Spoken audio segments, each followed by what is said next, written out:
When World War II broke out in 1939, the United States waited and watched afar as objective observers. Most of the country's European allies were already involved, but the U.S.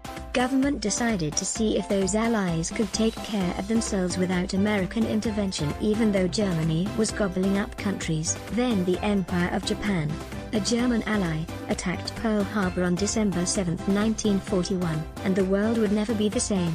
As the US would now be fully involved in World War II, all across the continent American men signed up to go overseas and fight. Scores of men eligible to participate in the war effort were already playing professional sports in the National Football League, NFL, Major League Baseball, MLB, and National Hockey League, NHL. The question was asked whether professional sports should continue while the war to stop their enemies continued, and it was a fair question to ask since the war effort needed as many able-bodied men as possible, and who was more able-bodied than professional athletes.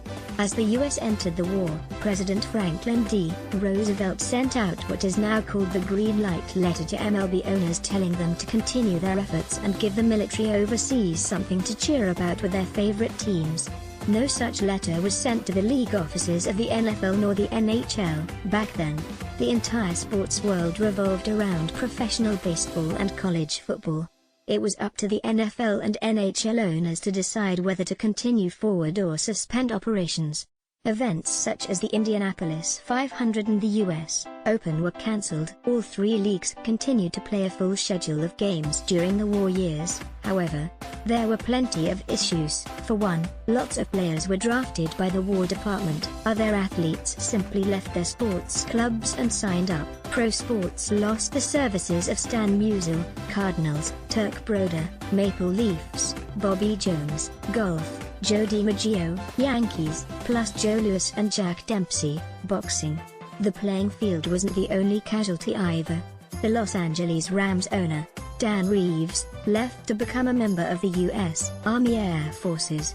Philadelphia Eagles owner Alexis Thompson was a corporal in the Army. Lack of players in the NFL rosters were suddenly getting thin. Over 600 players and coaches had joined the military, which also included men who were just drafted from the college ranks but had not signed to play yet. In 1943, every club suddenly had an issue fielding a complete squad. Thoughts were that only 3 of the 10 clubs could actually fill a team, so roster limits were shortened from 33 players to 25.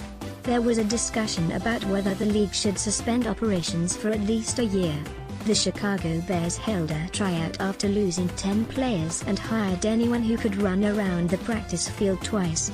The Rams closed shop for 1 full year. In 1942, the Pittsburgh Steelers finished 7-4-0 and almost made the playoffs. It also marked the first winning season for the Black and Gold since joining the NFL in 1933. The following season, only 3 players remained. Other teams were just in dire straits. One such club, the Eagles, were down to 16 players. With the Rams already dormant, losing 3 clubs meant a 7-team league, or perhaps even less. Art Rooney, the owner of the Steelers, brought the idea to NFL Commissioner Elmer Layden to merge his players with the Eagles so that the league would be an 8-club entity. Plus, there would be that intrastate connection of 2 blue-collar cities.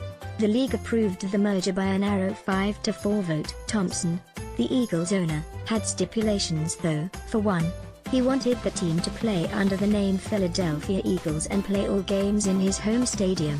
He also wanted the club to wear the green and white uniforms of his club. Rooney negotiated that 2 of the 6 home games would be played in Pittsburgh and that the team name would include his squad in some form.